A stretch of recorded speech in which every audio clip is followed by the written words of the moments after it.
We continue with the big focus on the Pegasus project, and now we're going to bring in the Pegasus project politics into the picture. Because not only is it the people who are wondering, not only is it the experts, the tech experts and the lawyers who are talking about it, the journalists who allegedly, whose names are on this list, allegedly as potential targets, are talking about it, activists and netas, but also in the parliament and outside the parliament, it has now become a big political story. And of course, in the lead is the Congress party, considering that Rahul Gandhi's name itself is in that so-called list of potential targets for the Pegasus use. And so, Jasoos Sarkar was actually the term that really got echoed in the parliament today as the opposition really stepped up on their attack. There are multiple things that the opposition is actually asking right now. The first one, obviously, is that a fair investigation take place. The government answer to them if they actually purchase this spyware. Remember, the government so far has been a little ambiguous about whether they are clients of the Pegasus software, they are clients of NSO or not. There is a little bit of a grey area there, and that's a clarity that the opposition is also seeking. They're also demanding an independent probe to make things clearer as far as these claims and reports are concerned. They're also saying, tell us the steps that you've actually taken to prevent spyware attacks. And now remember, this is also something that many others are asking, because a similar instance and series of stories emerged in 2019 when WhatsApp actually went public with this attack, spyware attack. And so the opposition is asking, tell us what steps have you taken? What is the accountability that you as the government have as far as people's data privacy is concerned? Not only are they asking about this inside and outside Parliament across political lines, but in fact, Shashi Tharoor, the IT Parliamentary Standing Committee chairman, has also said that they're going to look into it, because as the parliamentary panel, it's their responsibility as well to talk about people's data privacy. We're going to be talking to him in just a short while from now. Also, the opposition is demanding an open discussion in Parliament, of course, on the Pegasus row. So, as they made these demands and created ruckus, we saw multiple adjournments, especially in the first half.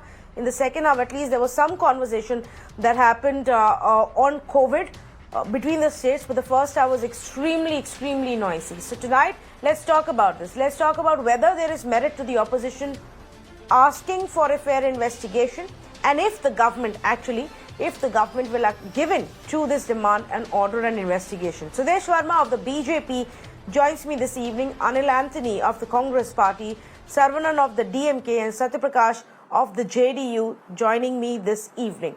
Now, as I bring in our experts, let me also tell you what is the latest that has come out.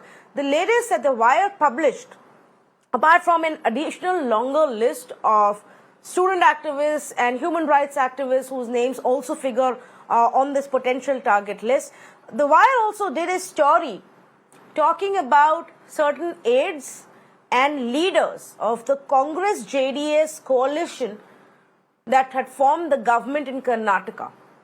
And some of those phone numbers, the big ones, allegedly were also added to this list.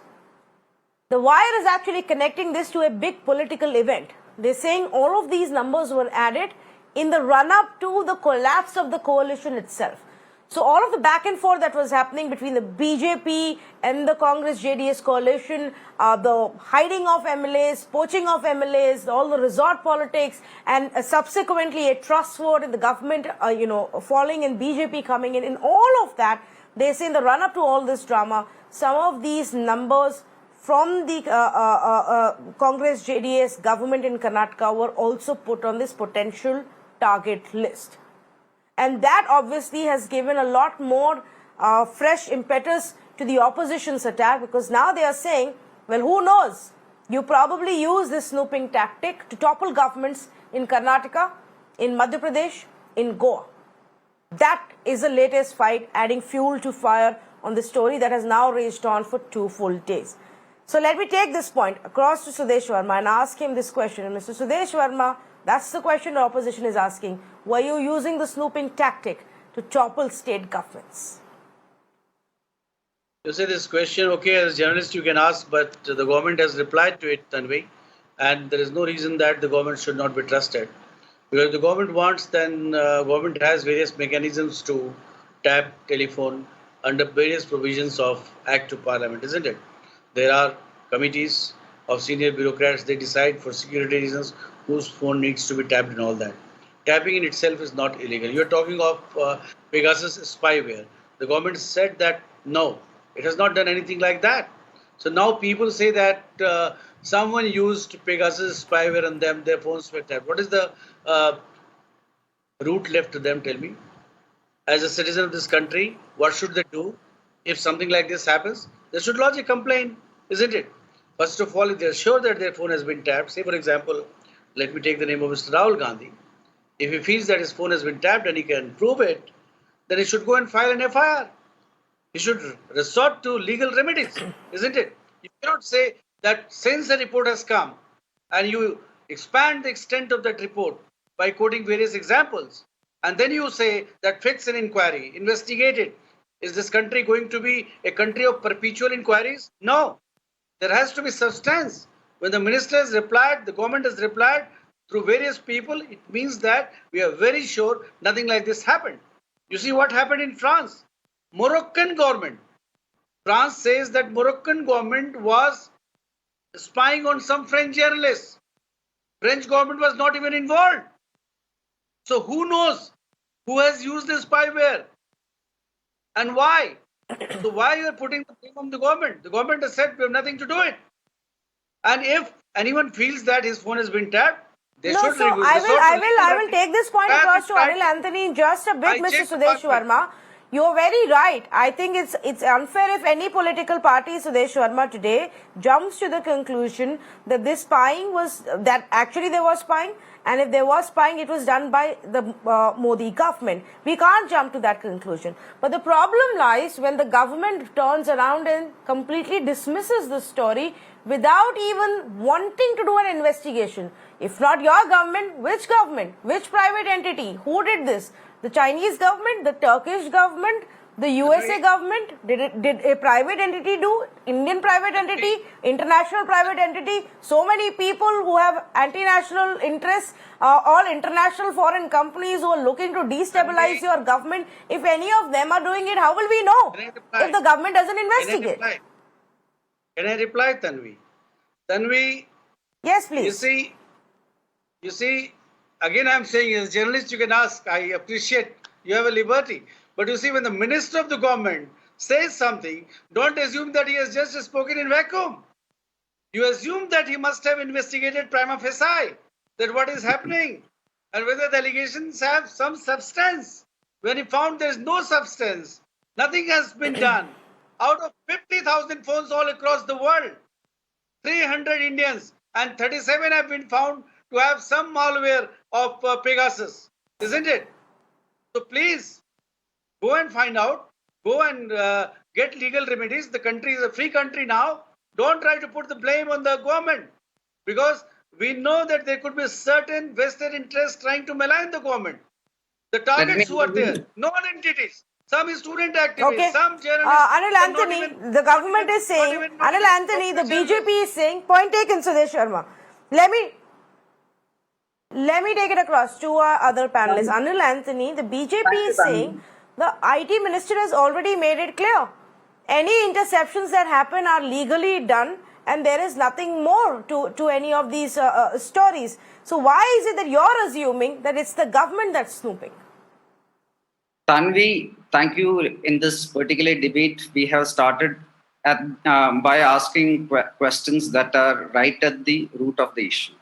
Like you yourself mentioned, and like how we all know, NSO had very clearly clarified a couple of days back that they only sell the software, the spyware, to various governments.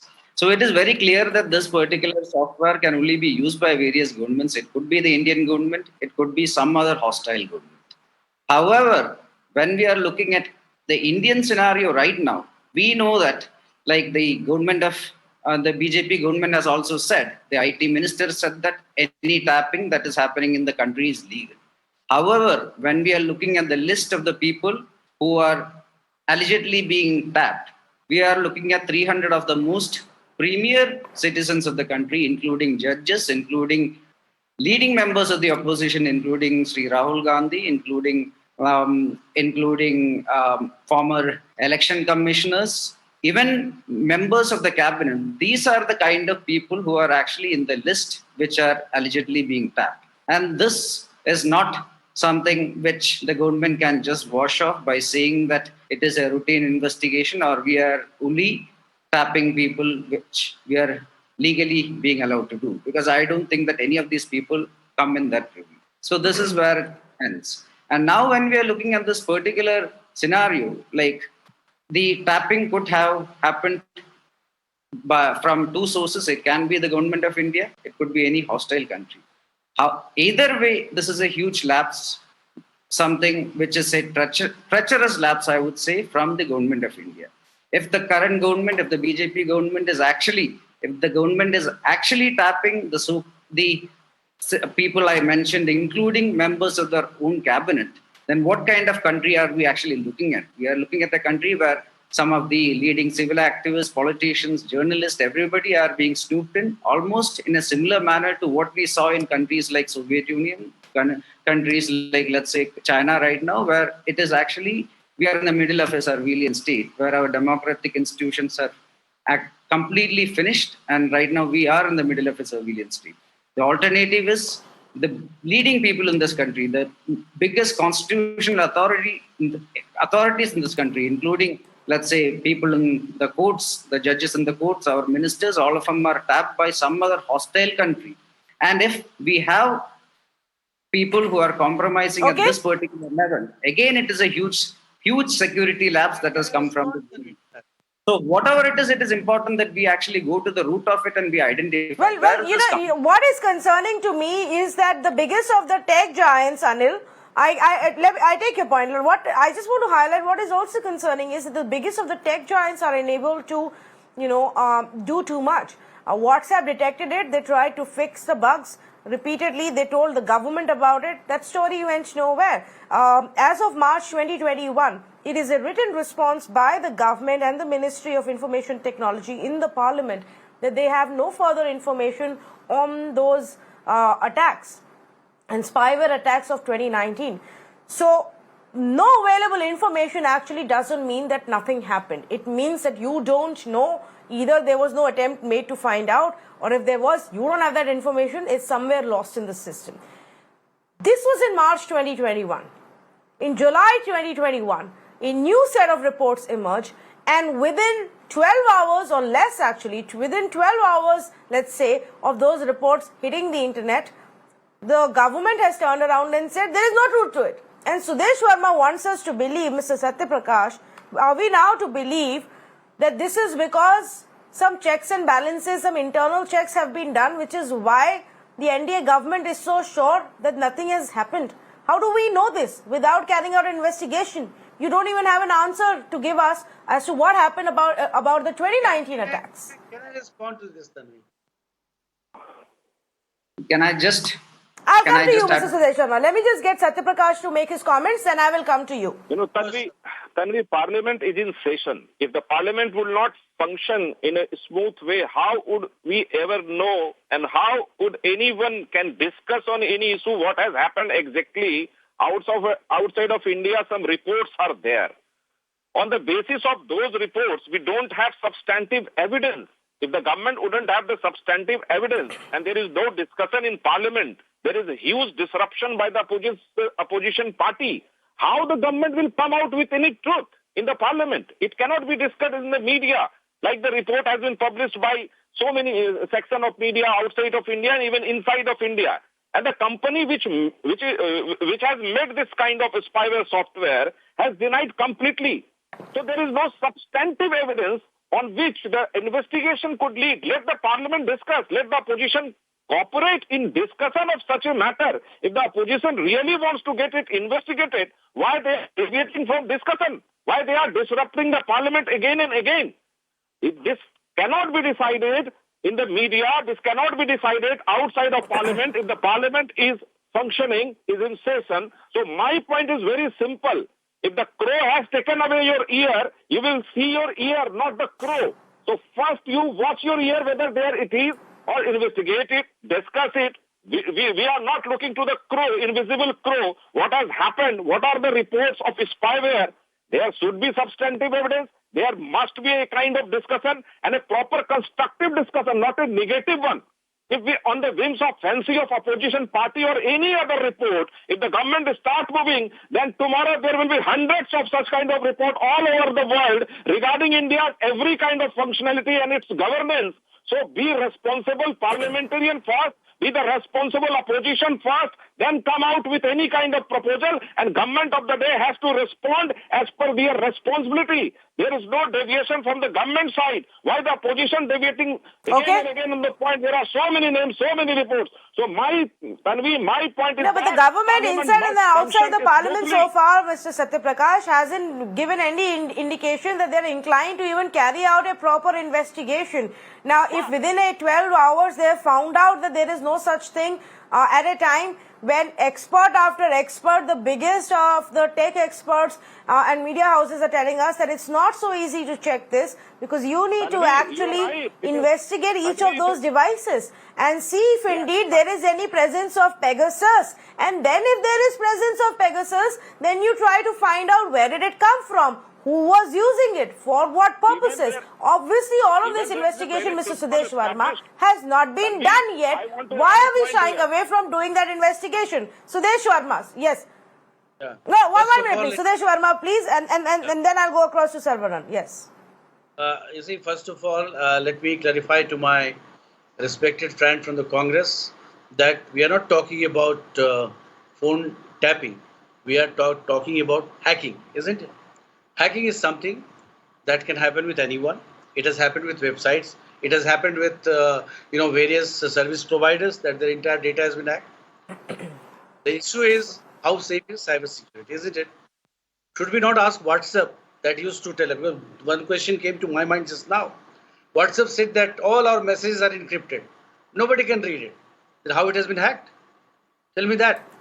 So it's an issue that all these service providers, they have to identify and make corrections. Now coming to the crux of the issue, you are saying why not investigate? As Satyaprakash ji rightly said, this cannot be a country of perpetual investigation.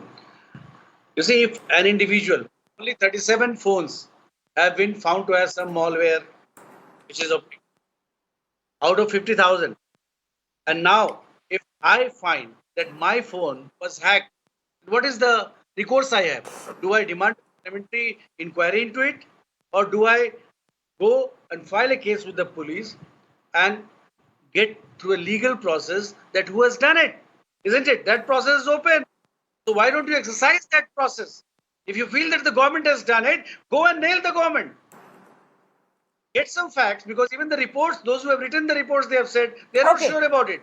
They suspect that some Indian phones are being tapped. And all these journalists who had never got in limelight, they have got into limelight because their phone number figured in the list of probable phones being hacked. So they think that they have become big journalists, that the government is to snoop on them. Nothing like that. It's a free country and we have a right of privacy. We are defending that.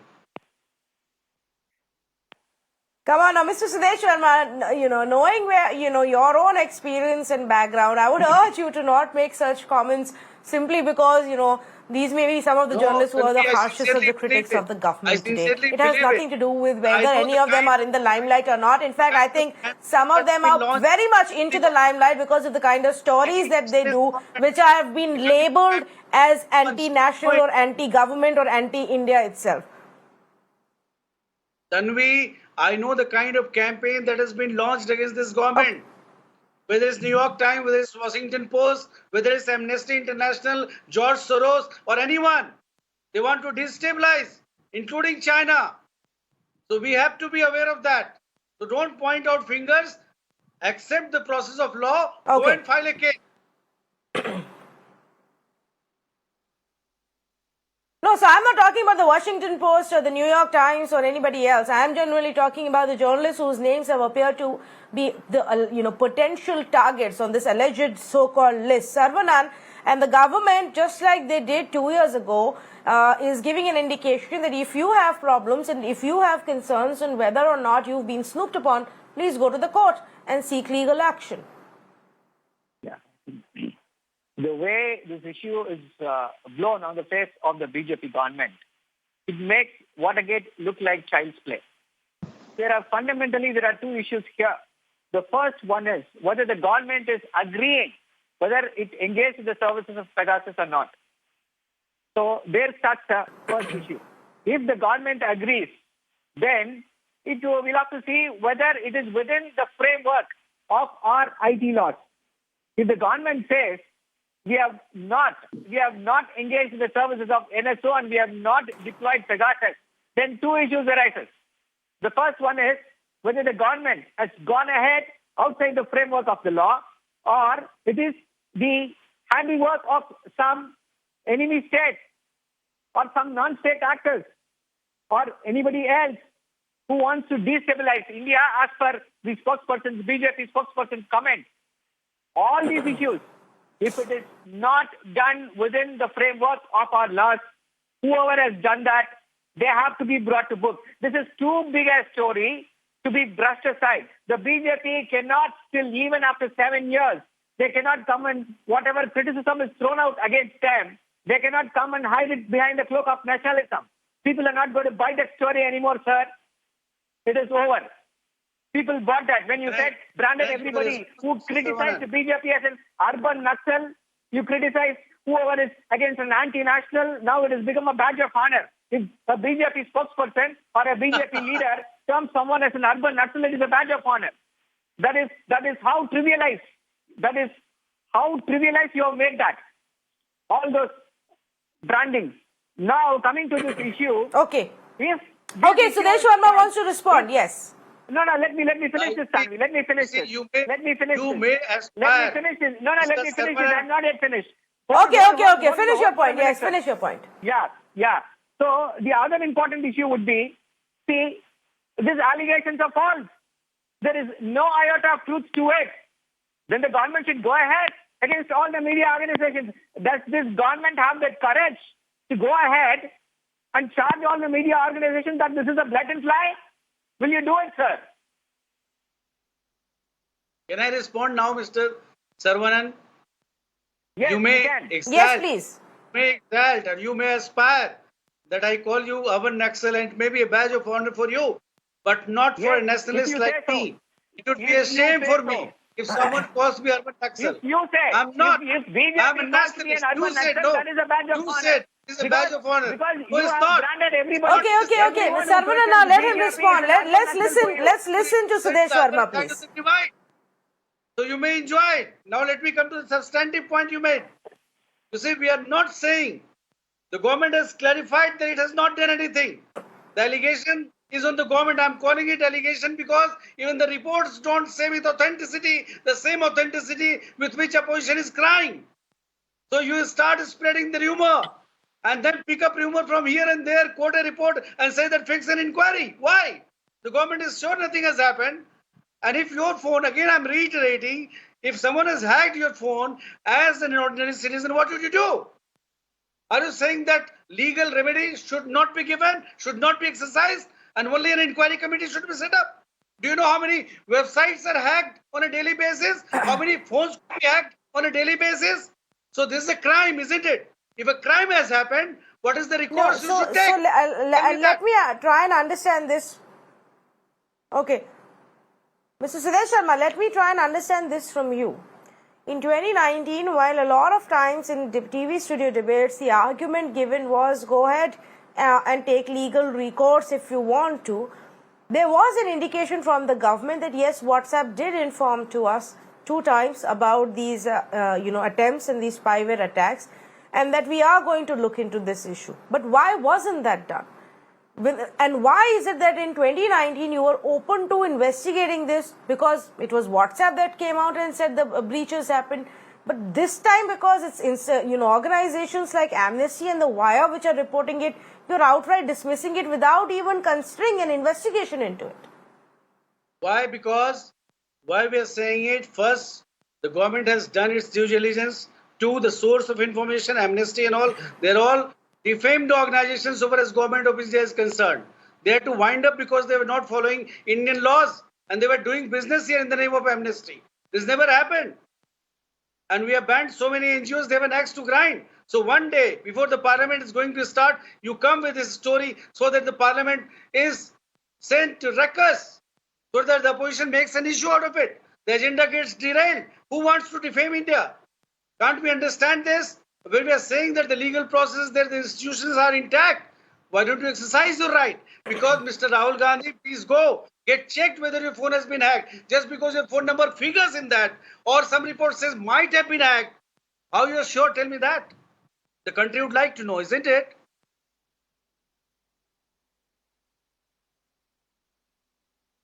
I am simply saying this because this Pegasus story is much, much worse than any other hacking or phone tapping that, happens otherwise or has happened in the past.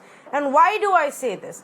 Because this kind of a spyware doesn't just come in to see what you're shopping and, where you're shopping and accordingly show you ads or accordingly sell you products. This specific software is installed there usually for the purpose of surveillance.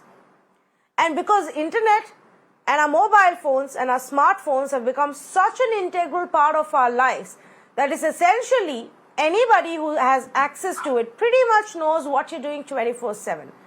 Through your cameras, through your microphones, your camera feed is accessible, your microphone audio is accessible, what you're typing in, who you're talking to.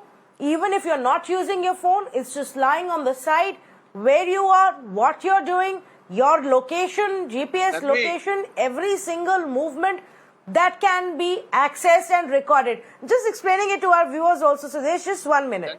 Not just that. Here is the other dangerous part. It can also, by gaining access to your phone, get controls as an administrator for most of your apps. It can also then begin to leave behind a trail of falsified information that can be very damaging.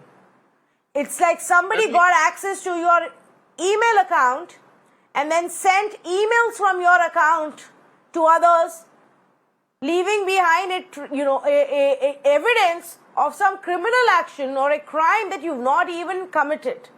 Anything. Any bit of information can be left behind, and there is really nothing that we can do as of now to try and stop this. This is not just a regular hacking, phone tapping to see 5 times in a day if you pick up your landline and speak to somebody, Mr. Sudesh Verma, somebody sitting in some kind of a age-old archaic telephone operator system is listening with the headphones. That's not what this is. And we just give me 10 seconds. I want to say something which, from my experience, see, you talk something these days, you're talking to someone, and suddenly you see that some ads start coming about the issues you were talking, which means that somebody is snooping on you, isn't it? Whether it's Google, whether it's Facebook, whether it's WhatsApp, we don't know. So one has to be very careful. And when the government talks of, putting change, then you say, right to privacy, Facebook is all about freedom and all that. So a balance needs to be there. How much of liberty you are going to give to this, technology providers, these forums? They are snooping on you. I have seen that. This is exactly the point that I am also making. But there is a difference, and the difference becomes extremely dangerous when it is not an e-commerce website that is reading my text messages, for which I would have given them permission any which ways without realizing it and clicking on a number of buttons that pop up. I have given them that permission. They are reading into it and accordingly selling me products. It's very different from a government accessing my phone, listening to my conversations, listening to the work that I am doing, planting evidence in my phone and then using it against me, which is why these spywares become a lot more dangerous. That's simply the difference that I'm trying to make. I am not saying any e-commerce site is doing this. I'm not even saying any specific government is doing it. I am saying simply what can be done. Anil Anthony, the response again and again and again from the BJP's end is the government and the minister has already said what they had to on the floor of the house. If you or Rahul Gandhi or Mr. Siddaramaiah or Mr. Parameshwar have any other issues, please go to court. Let me just intervene. Thank you. So whenever the BJP is trying to equate this particular software like any other cyber attack, they are actually trying to brush aside a huge problem under a very thin carpet. This is not any ordinary spyware. This is actually a very, very nuanced nuanced software which actually can be implanted into a victim's phone without the victim even knowing and without the victim not having to act anything. This is one of those softwares where unlike the other 99% of the spywares and malwares that are available, where a victim actually needs to click an SMS or an email or a missed call, etc. Here, without the victim even knowing, this particular spyware can be planted into your phone, or absolute surveillance can be implemented on the person, and anything can be planted, any data can be planted in the phone of the person also. So this is a very, very dangerous, highly sophisticated spyware, which is not like 99% of the spywares which are available out there. So this is one of the main points which the BJP is actually trying to brush aside. And the second thing, like my co-panelist already mentioned, this is again, this entire scenario is not something where we can just do a media trial or finger point and brush aside as something which is routinely happening. Because here, like again previously mentioned, the people involved, the alleged list are actually some of the premium people in this country, some of the biggest constitutional authorities in this country. And here in this particular case, there is, as far as India is concerned, there is only one suspect, and that is the government of India, because the NSO has very clearly said that they only sell to government. So it has to be a foreign government or it has to be the government of India. First, the government of India has to clarify, have they actually used the software or not? If they, and even if, and right now, what you are seeing is just the high-handedness of the BJP, where they are completely dismissing this whole issue and saying we haven't done anything and they want to close the case. But this is not a situation that is as simple. We actually need to investigate further, because this is a very serious issue which compromises our national security, and it is a very serious issue which compromises the privacy and security of each of our citizens. So this requires investigation, and here, since the prime accused is actually the government, and therefore it is not a scenario where the government can actually say that we are going to investigate. We need independent investigation that has to happen, either a judicial investigation, a court-monitored investigation, a JPC. Something has to happen to make sure that we come to the bottom of it, and that is the need of the hour. Okay, but let me just pick up the point that Satyaprakash was making earlier in this conversation and take it across to Saravanan. Saravanan, Satyaprakash is saying you need to allow the parliament to function, you need to allow the houses to function, for proceedings to take place, for any conversation to take place. If you're going to just create ruckus every single day and every single time the house convenes and there is an adjournment, then obviously there won't be any conversation, Pegasus or otherwise. Isn't it too rich on the part of the BJP to talk about disruptions of the parliament? What they were doing from 2009 to 2014, what they were doing? They were routinely, they did not allow the parliament to function. Now they are in power and they want the parliament to function. They don't want the voice of the opposition to be heard. See, it is one way of conveying the information to the general Shravan, public. I want to interfere here. Is the temple. So when the opposition parties, the people's representative, they are boycotting the parliament on an issue, it gains national importance. We know what will happen inside the parliament.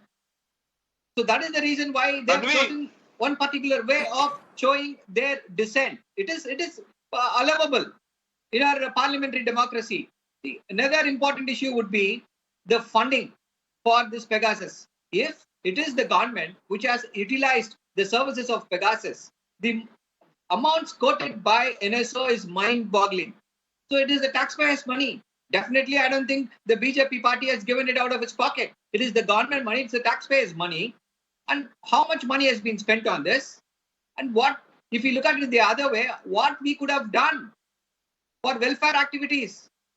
The mind-boggling figures that is thrown on the social media, we could have done enough things for the poor man, for the common man, rather than having the pleasure of hearing people talking privately and exchanging those messages privately.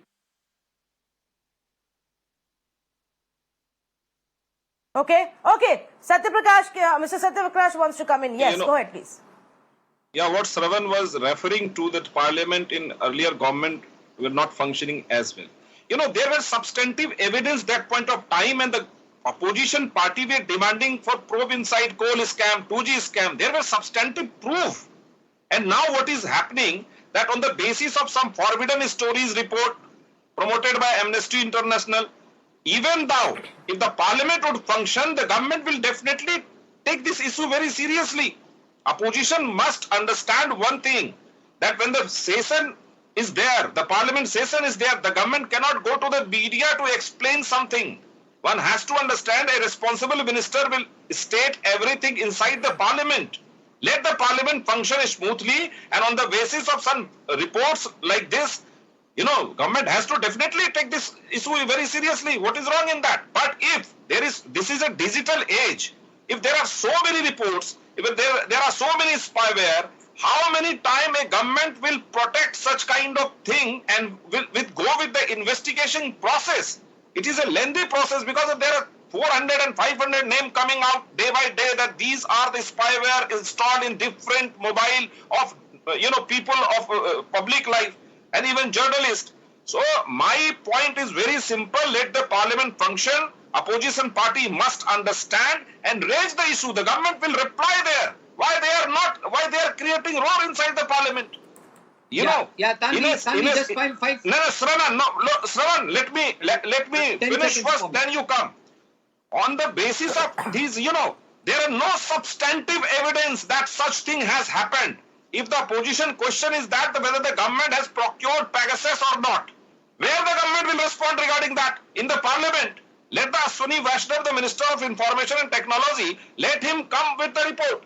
But this is the second day the parliament has Mr. to Satyavrat, I adjourn. get your point, but you know what? Ashwini Vaishnav has already addressed. He's already addressed the parliament.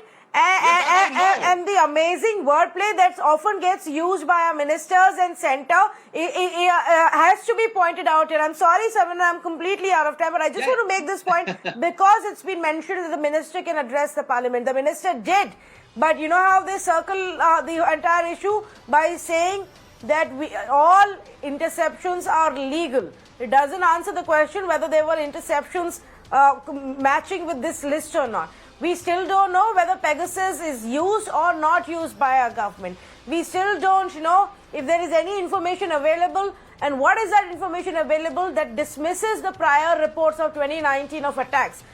The wordplay is such that it gives you an impression that there is nothing here without actually saying it. And just like the example that happened this evening, which has become such a big talking point, where the centre said that the states haven't told us about any deaths that took place due to shortage of oxygen. Now, the centre isn't really saying that nobody died in our country because there was shortage of oxygen during the second wave. The centre is simply saying the states have not given them any such details. There is a difference. And that is a difference we need to understand. And that is the difference we will continue to question the government on this story. Simply because we need clear, convincing answers. Why are you not ordering an investigation? Have you already done an internal investigation and found that there is no truth to the spyware being used on Indian citizens illegally? Legally, is this spyware used by our government? Illegally, is it being used by any other institution in our country or outside the country? If not, if NSO and Pegasus has nothing to do with this list of 50,000 people and these numbers across the world, what is it? Those 300 people whose names have emerged deserve this answer, and only our government can provide it to them. Thank you to our panelists for joining us on this conversation.